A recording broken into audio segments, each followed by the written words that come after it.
আসসালামু আলাইকুম। বর্তমান বাংলাদেশে সবচেয়ে বেশি যে সংক্রমণটি ছড়িয়ে পড়েছে তার নাম হচ্ছে হাম। প্রতিদিন শত শত শিশু হাসপাতালে ভর্তি হচ্ছে এবং মৃত্যুর সংখ্যাও দিনের পর দিন বেড়ে যাচ্ছে।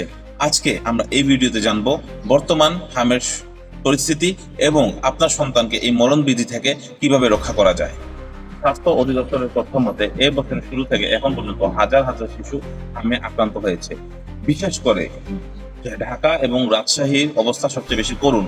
যারা টিকা নেয়নি বা যাদের বয়স 9 মাসের কম, তারা সবচেয়ে বেশি এই ঝুঁকিতে রয়েছে। শুধুমাত্র গত 24 ঘন্টায় সারা দেশে 947 জন নতুন রোগী শনাক্ত হয়েছে। আরও 3 জন শিশু এ রোগে ইতিমধ্যে মারা গেছে। গত 3 মাসে কেবল রাজশাহী মেডিকেল কলেজ হাসপাতালেই শিশুর মৃত্যু হয়েছে 38 জনের।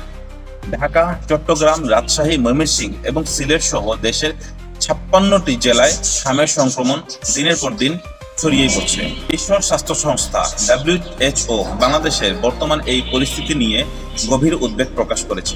হামের লক্ষণ হচ্ছে তীব্র জ্বর ও কাশি, সারা শরীরে লালচে দানা বা রেশ হওয়া, চোখ লাল হওয়া এবং ঘন ঘন সর্দি লাগে।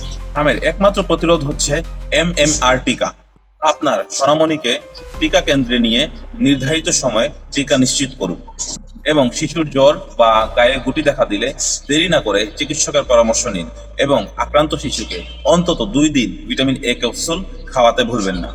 ভিডিওটি ভালো লাগলে শেয়ার করে অন্য মা বাবাদের সচেতন করুন।